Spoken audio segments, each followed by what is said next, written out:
लाडक्या बहिणींनो, गेल्या काही महिन्यापासून लाडकी बहीण योजना ही महाराष्ट्राच्या चर्चेचा सर्वात मोठा केंद्रबिंदू राहिली आहे। जेव्हा या योजनेची घोषणा करण्यात आली होती तेव्हापासूनच महिला वर्गाकडून या योजनेला प्रचंड प्रतिसाद मिळाला होता।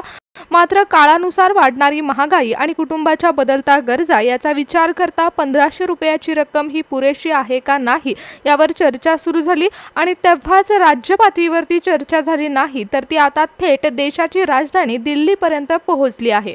पंतप्रधान नरेंद्र मोदींनी याच देशाच्या आर्थिक डोलारा चालवण्यासाठी सल्ला देणारा आर्थिक सल्लागार परिषद आता अंमलबजावणी करत आहे आणि या लाभावरती गांभीर्याने विचार केला जात आहे। त्यामुळे लाडक्या बहिणींनो, या महागाईच्या काळामध्ये तुम्हालाही 1500 रुपये अपुरे पडत असतील आणि तुम्ही 2100 रुपयाची प्रतीक्षा करत असाल तर पुढची 2 मिनिटं तुमच्यासाठी महत्त्वाची ठरतील, कारण थेट सरकारी तिजोरीतील गणित आणि डीबीटीच्या माध्यमातून तुमच्या खात्यामध्ये वितरित होणारी प्रक्रिया आता सुरू झाली आहे। दिल्लीतील आर्थिक सल्लागार परिषदेच्या अध्यक्षांनी देखील आता बजेट जाहीर केले। अनेक ठिकाणी 2100चा नवीन GR देखील जाहीर झालाय, पण त्याआधी मुख्यमंत्री देवेंद्र फडणवीस साहेबांनी सांगितलेल्या गोष्टी जाणून घ्या। लाडक्या बहिणींनो, आम्ही सध्या 1500 रुपये देत होतो, परंतु 2100 रुपये देऊ असं आश्वासन जेव्हा मुख्यमंत्र्यांनी दिलं होतं तेव्हा 2100 रुपयाच्या घोषणेसोबत शासनाकडून नवीन GR जाहीर झालेला नव्हता। पण सध्या दिल्लीमध्ये झालेल्या बैठकीमध्ये सल्लागार समितीने नवीन रिपोर्ट सादर केला आहे।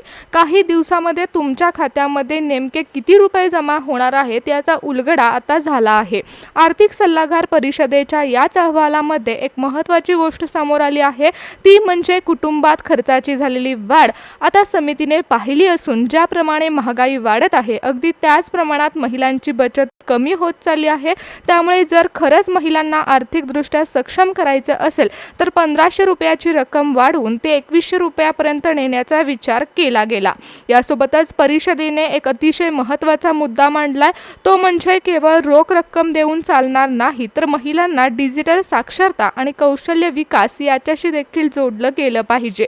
त्यामुळे लाडक्या बहिणींनो, ओडिसातील सुभद्रा योजना आणि महाराष्ट्रातील लाडकी बहीण योजना या दोन्ही योजनांचा सखोल अभ्यास केल्यानंतर निष्कर्ष काढण्यात आला। त्यामुळे आता केंद्र सरकार आणि राज्य सरकार या शिफारशीवरती निर्णय घेत आहे। मुख्यमंत्री देवेंद्र फडणवीस साहेबांच्या कार्यपद्धतीनुसार राज्यामध्ये तब्बल 1,69,00,000 महिलांना या टप्प्यामध्ये लाभ दिला जाणार आहे। तर आर्थिक सल्लागार परिषदेच्या अहवालानुसार ज्या जिल्ह्यांमध्ये महागाईचा निर्देशांक जास्त आहे अशा जिल्ह्यांना हाय प्रायोरिटी देण्यात आली आहे। तर ग्रामीण भागातील महिलांसाठी विशेष कौशल्य विकास गट बनवण्यात आले आहेत। त्यामुळे तुमच्या जिल्ह्याचं नाव पात्रता यादीमध्ये आहे का हे जाणून घ्या। लाडक्या बहिणींनो, थेट डीबीटी प्रणालीद्वारे हे पैसे जमा होणार आहेत। त्यामुळे तुमची कागदपत्रे देखील डिजिटल पद्धतीने तपासली गेली आहेत आणि त्यानुसारच लाडकी बहीण योजनेच्या रकमेमध्ये 600 रुपयाच्या वाढीसाठी पात्रता यादी ठरवण्यात आली।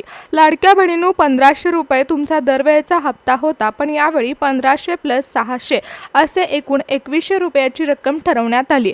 परंतु एकनाथ शिंदे साहेब आणि देवेंद्र फडणवीस साहेब यांनी यावेळी जुन्या नियमांमध्ये पूर्णपणे बदल केले असून नवीन नियम आता लागू होत आहेत। त्यामुळे कोणत्या वयोगटातील महिलांना 2100 रुपयासाठी प्राधान्य मिळणार आहे याबाबतची माहिती देखील आता समोर आली आहे। सुरुवातीला जेव्हा ही योजना आली होती तेव्हा सर्वांना वाटलं होतं की सर्वांनाच पैसे मिळतील, पण आता तसं राहिलं नाहीये। त्यावेळी मुख्यमंत्र्यांनी 21 ते 65 वयोगटातील महिलांसाठी लाभ जाहीर केला होता, परंतु आता यामध्ये बरेच बदल झाल्याचं दिसून येत आहे। आर्थिक स्थिती आता बदलली गेल्यामुळे देवेंद्र फडणवीस साहेबांनी देखील अटींमध्ये बदल केला। तुमच्या कुटुंबाचं वार्षिक उत्पन्न देखील गृहीत धरलं जात आहे। लाडक्या बहिणींनो, आतापर्यंत तुम्हाला KYC करण्याचं अनिवार्य केलं होतं, पण सरकारने अर्जामध्ये सर्व महिलांच्या सिस्टीमची पडताळणी केल्यानंतर 80 लाख महिलांची नावं देखील वगळली आहेत। त्यामुळे महाराष्ट्रातील आर्थिक गणिताचा मेळ बसवून सरकार प्रादेशिक विभागणी देखील करत आहे। ज्या जिल्ह्यांमध्ये महागाईचा निर्देशांक उच्च आहे त्या जिल्ह्यांचं विभाजन देखील करण्यात आलं आहे। तसेच शिंदे साहेबांनी ग्रामीण भागातील महिलांचे देखील नावे यामध्ये समाविष्ट केली आहेत। शिंदे साहेबांनी स्पष्ट सांगितलं आहे की सर्वसमावेशक धोरण राबवलं जाईल। त्यामुळे याचा अर्थ असा आहे की तुमच्या जिल्ह्याला किती निधी मिळेल हे तुमच्या जिल्ह्यातील पात्र महिलांच्या अचूक संख्येवर अवलंबून असणार आहे। लाडक्या बहिणींनो, मंत्रालयातून मिळालेल्या ताज्या माहितीनुसार महिला व बालविकास मंत्री आदित्यताई तटकरे यांनी स्पष्ट केलं आहे की योजनेमध्ये पारदर्शकता आणण्यासाठी सरकार आता झिरो टॉलरन्स धोरण राबवत आहे. त्यांनी सांगितलं आहे की महिलांची केवायसी पूर्ण नसल्यामुळे त्यांचे पैसे मागच्या वेळेस अडकले होते, परंतु यावेळेस मंत्री महोदयाने स्पष्ट केलं आहे की तुमच्या खात्यामध्ये पैसे जमा होण्यासाठी डीबीटीद्वारे पैसे जमा होतील, पण त्या कामामध्ये अडथळा येऊ नये म्हणून तुमची केवायसी अपडेट ठेवणं ही तुमची जबाबदारी असेल. लाडक्या बहिणींनो, महिला व बालविकास मंत्री कार्यालयाकडून कागदपत्रांची पडताळणी सुरू झाली आहे आणि ग्रीन सिग्नल देण्यात येत आहे. त्यामुळे पात्रता यादीमध्ये आता 2100 रुपयाची रक्कम जमा करण्याचे आदेश देखील देण्यात येत आहेत. 2100 रुपयाच्या प्रतीक्षेमध्ये महिला होत्या, परंतु आता दिल्लीकडून मोठी बातमी आली आहे. पंतप्रधान नरेंद्र मोदींच्या आर्थिक सल्लागार परिषदेने लाडकी बहीण योजनेच्या निधीबाबत महत्त्वाचा आदेश जारी केला. राज्य सरकारने देखील त्यावर शिक्कामोर्तब केला आहे, पण हे पैसे खात्यामध्ये येण्यापूर्वी सरकारने बदललेले नवीन नियम देखील लागू झाले आहेत. आदित्यताई तटकरे यांनी मंत्रालयातून नुकतीच घोषणा केली असून आर्थिक आराखडा देखील आता राज्य सरकारकडे सुपूर्द करण्यात आला. दिल्ली दरबारात झालेल्या बैठकीमध्ये शिफारस झाली आहे आणि त्यानंतर राज्य सरकारने महिलांच्या खात्यामध्ये 2100 रुपये जमा करण्यासाठी आता ग्रीन सिग्नल दिला आहे.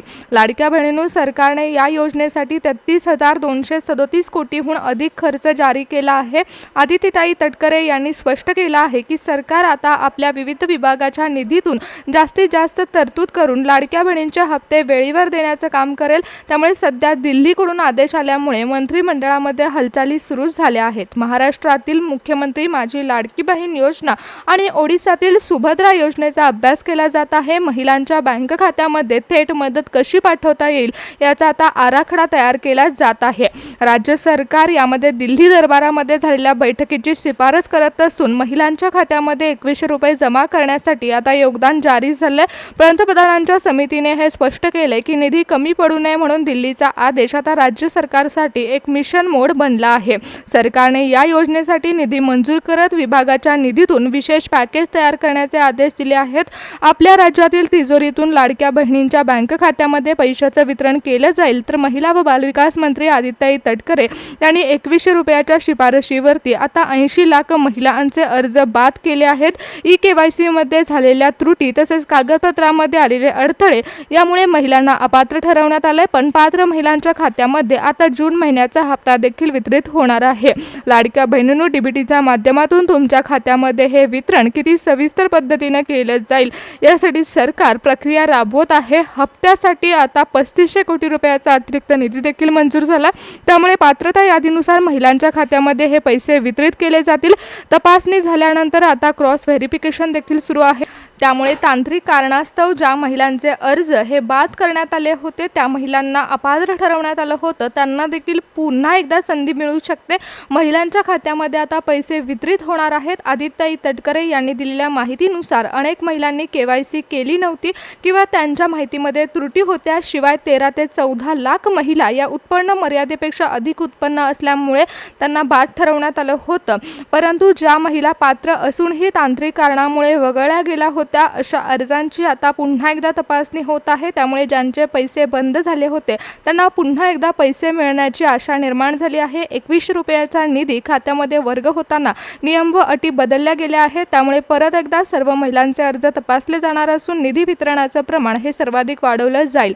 एकनाथ शिंदे साहेब आणि देवेंद्र फडणवीस साहेब यांच्या मार्गदर्शनाखाली राज्याच्या सामाजिक क्षेत्रातील खर्च हा तब्बल 12 ते 17% वाढला आहे. म्हणजेच सरकार आता पूर्णपणे वाढीव निधी देण्याची तयारी करत आहे. त्यामुळे गृहनिर्माण क्षेत्रातील निधी हा 30 ते 40% कमी झाला. जून महिन्याचा हप्ता देखील महिलांना मिळत आहे. त्यामुळे लाडक्या बहिणींनो, तुमच्या मोबाईलवरती पैसे जमा झाल्याचा मेसेज येणार आहे. दिल्लीमधून आलेल्या आदेशानुसार आता राज्य सरकारने देखील लाडक्या बहिणींसाठी आर्थिक तरतूद केली आहे आणि याचा फायदा महाराष्ट्रातील महिलांना होणार आहे.